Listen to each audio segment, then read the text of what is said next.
Hello and welcome to the Kingdom Come podcast, an OPCC original. I am Tyler Savatinaya, and we are so happy to have you with us here today. Before we get started, I just want to point out that if you have any questions, you need to feel like you need to reach out to someone, be a part of a group, we just ask that you reach out to our discipleship director, discipleship pastor, Grant. You can email him at grant@overlandpark.cc. And today we are joined by owners of Sour Lemon and members of OPCC, Callen and Reece. Thank you guys for joining us. Thanks for having us. This is fun. I wasn't nervous until just now. It goes live and we get nervous. That's okay. Yeah. Well, how long have you guys been? I've been here, I think just as long as you guys have, or maybe a little bit longer, since 2018. So, and you guys have been here since about then, right? A year longer. We started 2021. Yeah, 2020? Yeah, 2020, like November of 2020. Okay.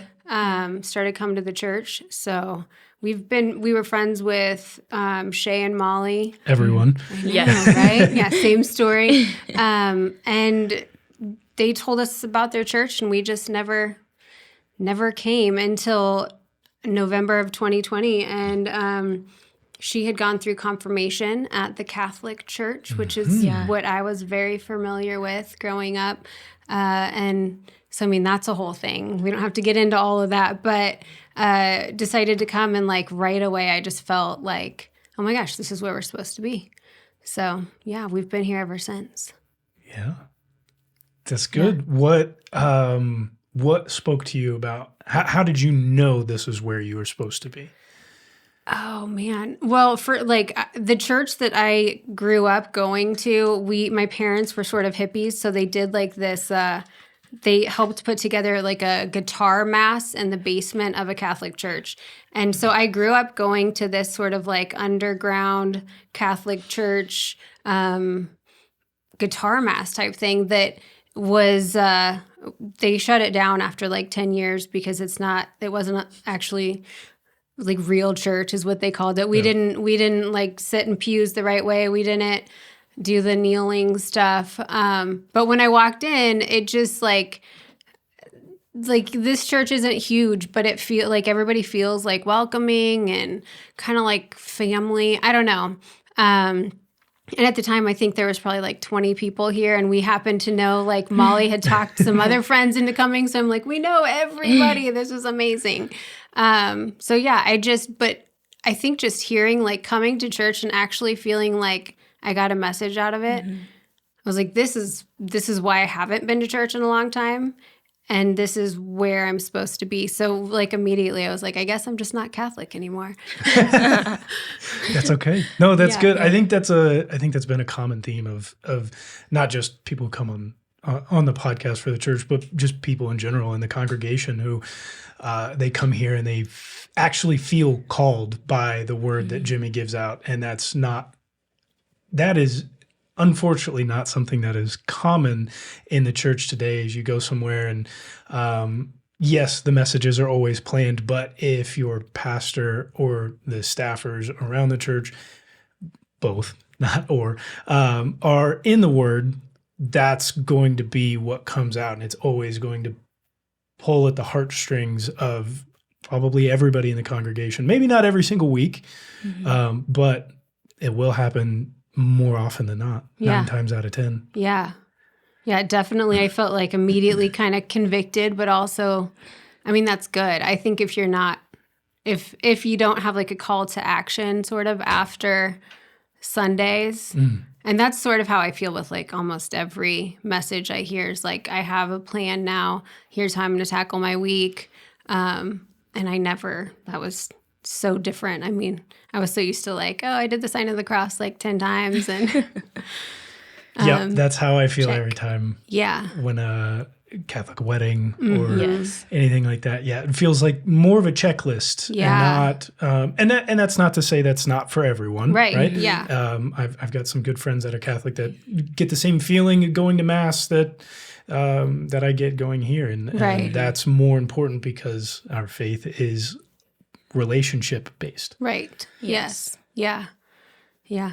What did you think when you first started here? I loved it. It was different than anything I think I'd experienced. I think in the Catholic Church, it was just very like, you check it off a box, checklist, you're done. But it was never like, I have never felt like a call to action when we left. And I was reading my Bible, but then we'd go to church and I just wasn't hearing the word and I was confused. When we came here and Jimmy preached the sermon, I was like, wow, this is exactly what the word says. And it was just so different, but so good. Don't get a big head, Jimmy. That's right? Now two people on the show that are directly involved with their testimony, me and now you. Yeah. Directly involved with Jimmy. But so you guys have been coming here for quite a few years now. And Reece, I know that you've dived in with all of the youth ministry and everything that's going on. We've had Faith and Ellison on who talked about starting at school, their group, and then obviously Ellison is heading the large youth group portion here. So tell me a little bit about how you've kind of gotten involved and what that has been like. Yeah. I think when we kind of left the Catholic Church, I didn't have many friends who were following the Lord, and I was just going into high school. So Molly actually convinced me to go to youth group, and I did not want to go. And she's like, no, it's going to be so fun. And I met a lot of the girls, Faith and Ellison, Ashley, and just getting plugged in, I think, helps so much to grow in your walk with the Lord, because if you don't have those people, it's so hard. So yeah, I went to youth group for a couple years, and then the high school D group started, which has been awesome. And I think just diving in, struggles, sins, just like pushing people closer to the Lord and like being in fellowship is so great. And yeah, it's been awesome to be a part of. What's something that's really stood out to you being a part of the youth group? Because obviously growing in your own faith and becoming a leader in your own right, what has stood out to you about being a leader and leading other young people in their faith to kind of come across their own happenstance and get their own opinions and beliefs? I think it's just a lot about like being open and letting the Lord work and just trusting that he'll give you the right words to say. And I think just with like fellowship, it's just, I don't know if there's necessarily something big that stands out more than just like the Lord's so faithful and in relationships. And I think he just opens doors, and that just works in the people I've been around. Yeah. Wow, she's good.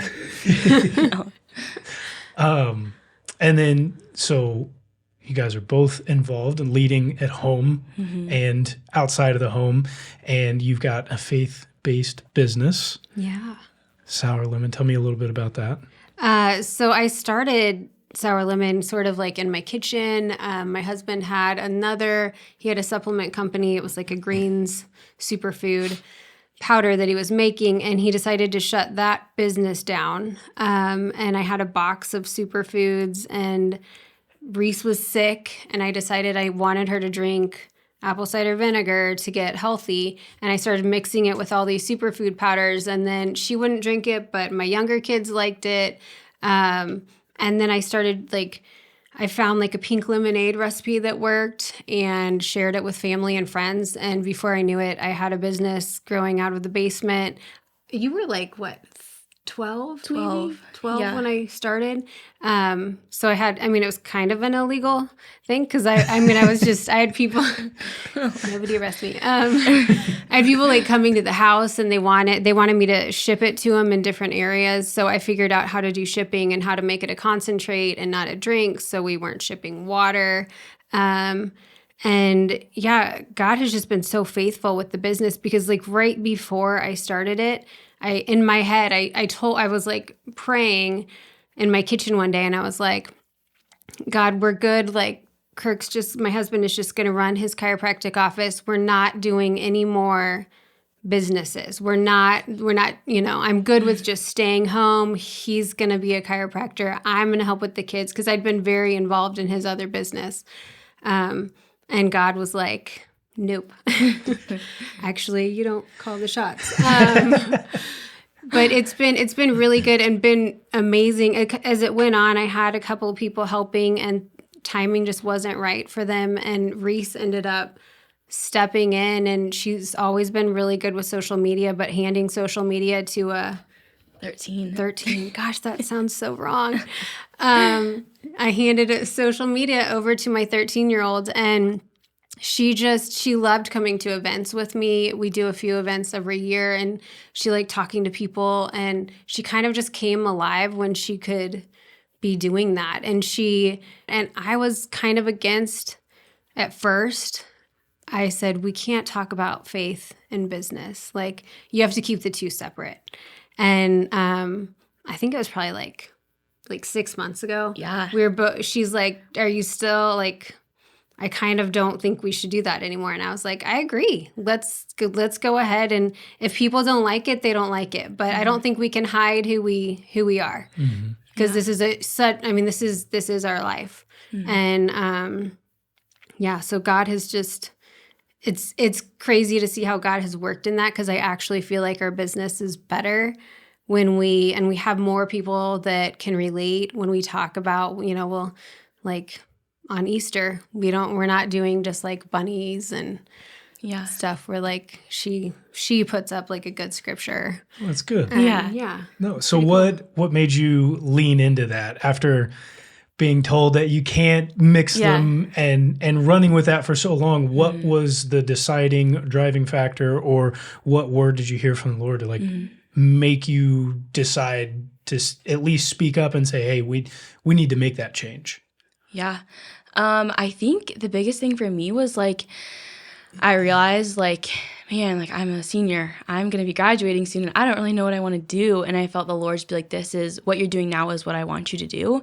But I was like, I can't have two separate lives. Like if I'm showing up for Sour Lemon, I'm like the face of the company, but yet not bringing my faith into it, that doesn't make any sense. And so, I just felt the Lord just show me like, hey, like they do go together. And so many people told us like, if you want to grow your business, you cannot bring your faith and your walk with the Lord into it. Like you're not going to get investors. You won't get opportunities.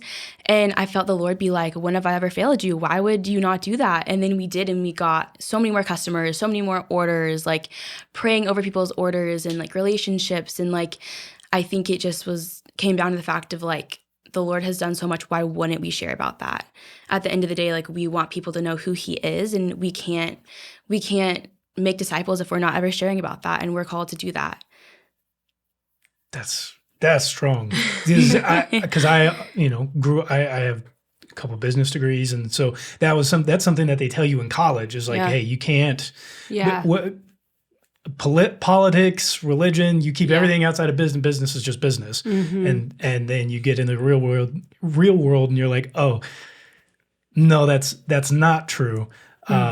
What does that look like for you as a family and for your business in trying to be more faith forward with your brand? Does that count as like a rebranding, maybe not in the name, but in your imaging or things that you put on your label, or what sort of outwardly activities do you do in either ministering or I get volunteering maybe in a sense? What does that kind of look like to make sure that you're more faith forward and still receiving and acting out on the call of the Lord?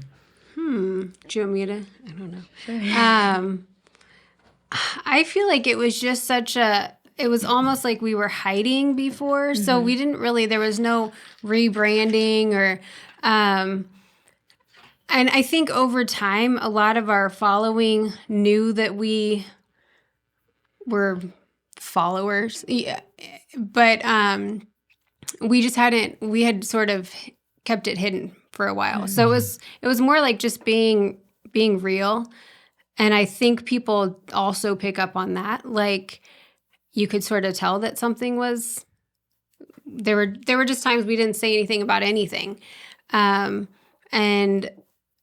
so we weren't as genuine, I guess. Yeah. So we really got to be more genuine by and honest. And I also think that, when you have, like when we're at events and talking to people, she prays over their orders. We can pray with people at events. that would have been something before that I would have just like not done, just tried not even say, oh, I'll pray for you, or like, well, good vibes, things like that. So I think it never was really something that we kind of sat down. Like we're not that, we're very just, hey, how do you feel about this today? Sure, let's do it. But yeah, over time, it sort of, we were already doing it at events. It just seemed like on social media, we need to make it like more prominent. Let people know, because they would see us at events and we're talking about praying and the Bible and this scripture, and then on social media it's like crickets. Don't bring that up. So yeah, I do think that kind of everything I've done so far in business is probably what you're not supposed to do, and we'll see like going into business with family, letting my young daughter run social media and help with that. But I think I've just, God has been so faithful, and I don't want to do things out of fear and worry. So I feel like together it's crazy, like, because I'll pray and say, is this what we're supposed to be doing still? And then, pray about it. And she's on board with working for the company, and she's comfortable with it, and we'll get more orders, and just get to meet really cool people. And it's like, yeah, okay, this is what we're supposed to be doing. It's not like blowing up Shark Tank style or anything, but all in due time when it's supposed to, right? We'll see. Yeah. And maybe it never does. Right. But that's not the point of you're walking it out in faith. How do you get there? Because how did you two get there in your own right of being able to listen and then just go, you know what? Okay, that's what you're calling me to do. I'm going to figure out how it is that I can do what it is that you're asking me to do. Because that is not something that's easy. You can look around at our church, you can look around at the Catholic Church, or at any church. You can look around and you can see that people will go and they'll listen, and then they'll go out and they don't open up the Word. They don't get a calling from the Lord. And when they do, they just if they even hear it, they completely ignore it, or are too afraid to walk out what is being asked of them. How did you initially overcome that to get where you are today? Oh, I think it's like lukewarm living is not fun. And I think that was like, for both of us, like I think that was a big thing, is just like half in, half out. And it's when you're following the world, but then also in the Word, it's like it just gets so tiring. It's so exhausting to not fully be living for the Lord. And I think it comes to a point of just like if you're in that middle ground, it's just not fun at all. And you want the fullness of what God has for your life, but you can't have that if you're still getting the world and you're still kind of in the world. And I think with the business, it was like we both wanted to share about the Lord, but we didn't for so long out of fear of losing customers and not getting, the business not blowing up. But I think we did have some really big opportunities that didn't work out. And I think it was hard to see that. But I think like after all, we saw, wow, the Lord is so faithful, and like now we get to share about him. And if we had those investors or those people in this company, we wouldn't have been able to. And we weren't strong enough to, stand firm in our faith to kind of be bold about what we want and what our vision of the company is, and just our walks in general. Yeah. Gosh, I also think like around the office, she has scripture everywhere. She has like little Post-its, and she puts scripture all over the place. So when I'm at the office every day, it's just this like daily reminder of what we're doing and who we're actually working for. Business it'll be what it is, what God wants it to be. Not that we don't need to like work hard. But I think as long as we keep that in our mind and we know what we're here for, and this isn't like, it's a second business too. Like, I mean, my husband, his job is what we rely on. So I can just feel grateful that God has given us this time, her and I, to work together, no matter what comes from it. Like the mother-daughter relationship, I feel like is so strong, like such a good friendship and partnership with business that's been really cool. Like I never thought I would actually like said I'd never be friends with my children. I was a parent first, and I'm friends with all my kids. It's just, God has taught me so much through this whole experience. But I do think just having those reminders, having the scripture there, and forgetting about what anyone else says about what your business should be or do is important. Yeah. No, I like what you were saying, Reece, because it reminded me of when I started to learn and then walk out in my faith and what that looked like. It took me everybody always talks about, and the word talks about, is you should fear the Lord. And there's never really an explanation. It just kind of gives you the stories of like why you should fear him. But it took me forever to realize what that actually meant. And I don't know if it was Instagram or maybe a friend told me, I don't know. But it was, how do you, the question was, how did you feel before you met the Lord? I was like, well, I was not in a good spot. I was like, okay, well, what has your life been with him? And do you think that it would look the same if you were to be without him again? And so it's not, when somebody says, like, I always thought it was, the fear the Lord in a way of like, I'm a child and should be afraid of getting spanked, or I should be afraid of like having something taken away from me. But instead, it's actually just the fear of not having him in my life and what it was like before then, which I mean, for me was really dark. And so I just kind of try and remember that every day. Anytime that I come across like, oh man, you're asking me to do something really hard. Like I'm a little afraid. I don't want to do that. And then it's like a reminder, don't be without him. That's the fear. Yes. That's true. That's really good. Yeah. I like it. Yeah. And so Reece is not your only. You've got 3 others. 3 boys. 3 boys. Yes. Wow. Yeah. You are a strong older sister to have to put up with that. 3 boys. I know. And you are almost a professional wakeboarder. Wake surfer. Wake surfer. Yes. Sorry. No worries. Good distinction. Yeah. Do the boys follow in your footsteps? Well, they did until recently. Callen, he's not the oldest, but the oldest boy. He used to surf for a little bit. He competed. Now he just loves dirt bikes and 4-wheelers and all of that. They'll surf for fun, but it's pretty much my sport for now. Yeah.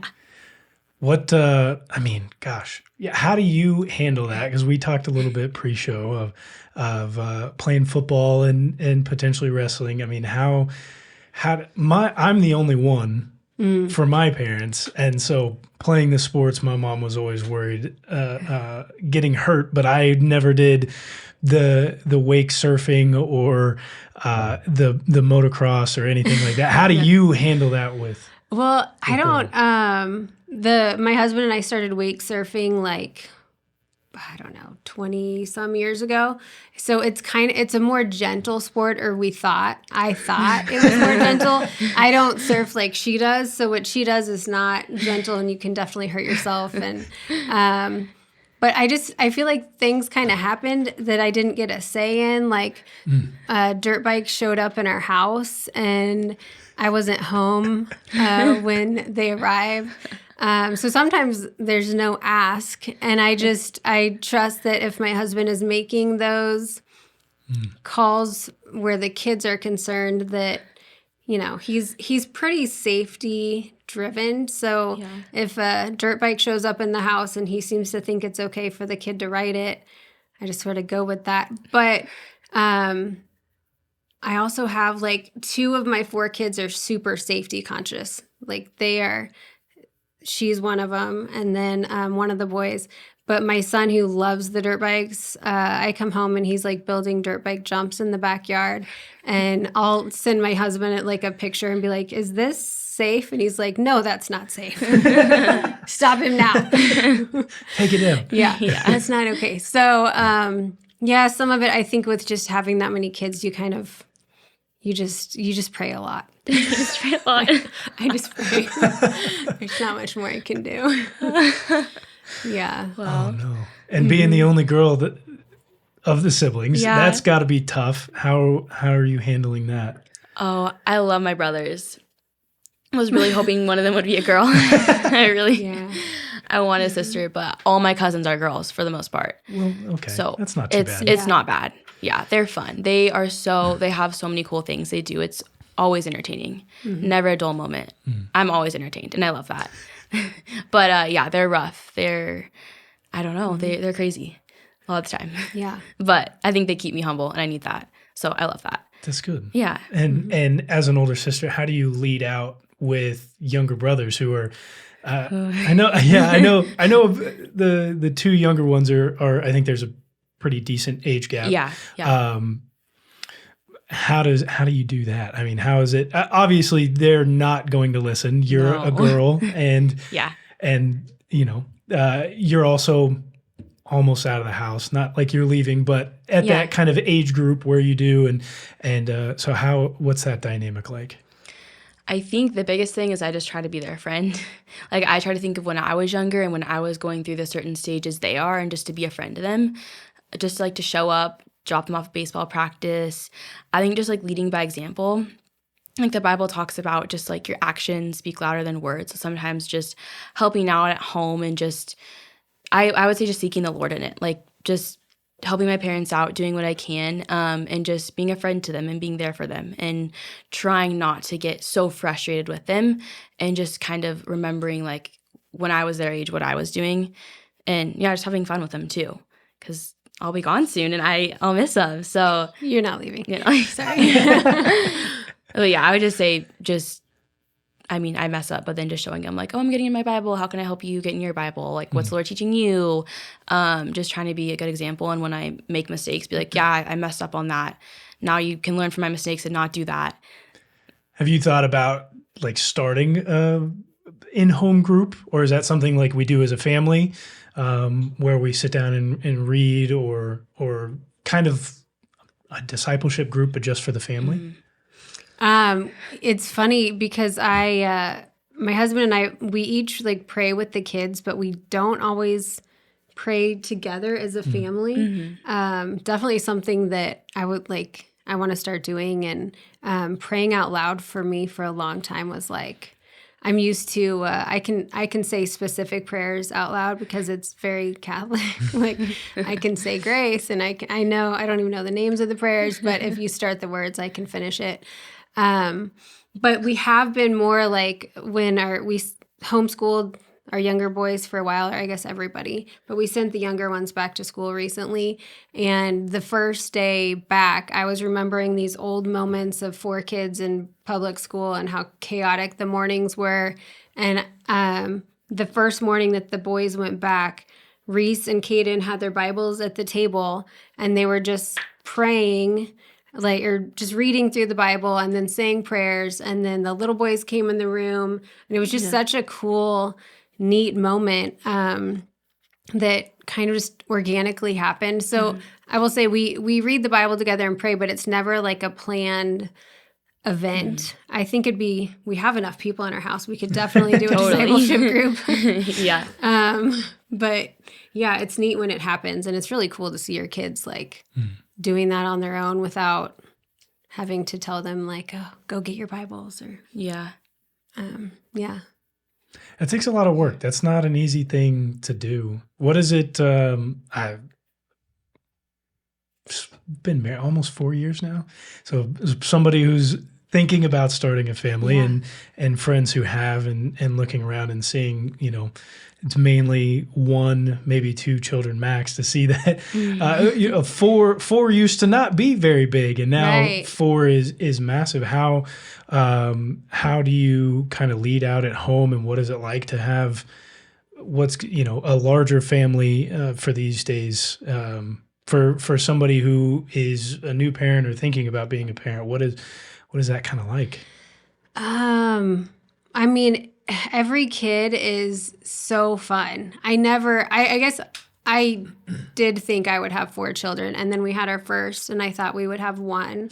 And she was an amazing child, but I was like, she's amazing. We have done so good. We're the best parents. My husband's like, we should stop now. But I thought 2 was a better number, so we did 2, and I realized that my parenting style had nothing to do with her as a baby. She was not just a good baby because I was a great mom, which is what I had told myself for years. It was a humbling experience having number 2, number 3, and number 4. But I just feel like every addition truly is amazing, and they're so individual, and each it's weird that it's a big family because like in my heart that's not that many anymore. But when I see people with 4 children, I'm like, that's a lot. But it doesn't feel like that when you get to know each one of them. I will say that I think that it's definitely something that you have to kind of come to terms with as a group, because there's a lot. Like the first few years, the babies were harder for me, but each one got easier and easier, and I understood what to do. And now with the 3 young boys, like it's a lot on my husband because they want to play all the time, and they don't want, I don't throw the football. I mean, I can, I'm not bad, but I throw it like twice, and then I'm like, okay, I'm done. So he has all these responsibilities now, and I think he feels that responsibility of like trying to grow them into men, whereas I'm like, they're cute, whatever. So I do think it's, just as long as you're there for like the long haul, we have kind of this like marathon of parenting going because we do have so much distance between our kids. But just being able to like pray through it, lean on the Lord, and know that however many children you're blessed with, and there's also a stopping point, I think, for each person and for each family. Just understanding your limits, but also being willing to see what God has in store there. Because if I had planned it out properly and it happened the way I wanted, we would not have the kids that we have. And to me, I'm like, wow, that's kind of like sad to think about. So like number 4 was absolutely not a plan, and I cried more with that one. I hope he never listens to this. But I cried so much when I found out about him because I was like, I even told God, I told God, like, I'm done, we're done. 3 is too much for me. 3 is way too many. 3 is so hard. And then I found out I was pregnant again. So he said, no, you wanted 4. Yeah, you're going to get like, it. You said 20 years ago, you said 4. You were a little person playing with dolls. You wanted 4. But no, it's so good. And again, like that was, 4 was a good number for us. I think 2 was a great time. It just, you have so much capacity for love. But every kid though, I do think about God, and I'm like, man, he like literally loves all of us, and there are so many of us. But I can also understand that a little bit, because when you have 1 kid, you're like, I can never love another kid like this. And then you have 2 and you're like, oh, I can. And you are capable of loving each one individually for who they are, even if your kids are like, you have favorites, you love this one the most. I don't know. It's just a cool experience, and like literally brings you closer to God. I think motherhood for me, the whole time I've been like seeking the Lord, I just didn't really realize that I was in the wrong spot. But yeah, I don't even know if that answered the question. No, that's good. One thing that a lot of people don't talk about, especially being parents, and I think the view kind of switches from outside of your relationship in your household, is once you become a parent, a lot of people don't look at you and your spouse as partners. They look at you as a mom and a dad. What is it like have to, what is it like protecting your marriage and your partnership with your husband and making sure that you guys get your own specific time, not only just for continuing to grow your relationship, but maybe your relationship with the Lord, and just kind of protecting that as well, not only from the outside world, but from inside your own home sometimes? Yeah, I mean, it's definitely something that you have to intentionally, like you have to have a lot of intention with that, because especially as you keep adding, you're taking away your own time. So I think my parents were really good. They had a very strong relationship. They still do. They're awesome. But my mom always said, like, God comes first, and then it's your relationship with your partner, and you can't be parents if you're not partners, and then the children. So from the very beginning, we decided for us, this isn't for everyone, but for us, we wanted time at night. We wanted to be able to put the kids to bed and have some time at night, and that was our time. And that over the years, as the kids get older and they stay up later, that's kind of hard. But for years, like it was like 8:00, all the kids are in their rooms, and I can kind of clock out, and we can just hang out together and talk and get to. It's not like a time to clean. It's not a time to pick up the house. It's just a time to intentionally be together. And I think for our marriage, that was so important. We haven't done it as much lately now that we have kids that can drive and kids that can stay home alone. We don't really have to plan date nights. But when our fourth was born, every week, we just would get a babysitter and we would go out and eat dinner. I mean, I remember sometimes just even like we didn't know what to do.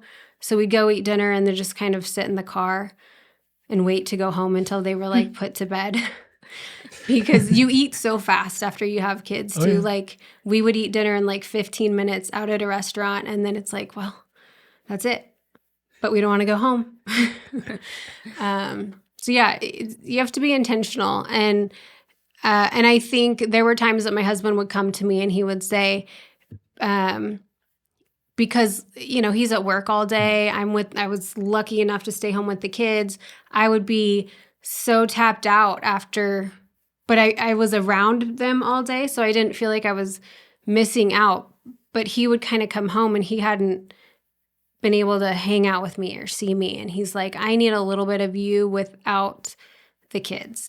And also not just the 2 hours after we put them to bed. Like so for me, I had to, because I don't love eating out. I don't I'm not super I like going to the lake and doing things outside, but I'm not sort of a date kind of person. But saying, okay, this is what he needs was something that, I think sometimes you have to do that. Or I know there are women who just need the kids to, need their husband to plan. They love dates and they need that. So I just being willing to kind of ask your spouse every once in a while, language. Yeah, what do you need? What do we, yeah, exactly. And then just, like you said, being intentional and protecting it. I think that's a big piece. But I think that's something that gets constantly overlooked. And not like it's a bad thing, because it's right. People from the outside, but that's you being on the inside have to really worry about maintaining that relationship. Because like you said, you can't be parents if you're not partners.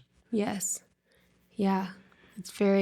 It's such an important piece. And you do have, the kids will know immediately if you're divided on something, and they're not not trying to separate you even further. But I mean, probably with the dirt bikes, if he's going to decide that that's an okay thing for the kids to have, I'm not going to just act scared and terrified and angry or whatever. I'll just see what happens. And then maybe put it in his face again if somebody gets hurt. Yeah. And be like, well, you said. I hope he doesn't watch this. Reece, what's the biggest thing that you have learned from your parents as you are now embarking on you're a senior, right? I am. Senior, so you'll be done in a couple of months, probably a month. this month and next month. Yeah. So what is the biggest thing that they have taught you as you get ready to embark into being done with traditional schooling? Oh, wow. That's a big question. Oh, the biggest thing they've taught me, I would say just like seeking the Lord, like just simple. They've just taught me how to seek the Lord. And I think just to not stress over the small stuff and just that like the Lord works everything out. Like they're great examples of that, I would say.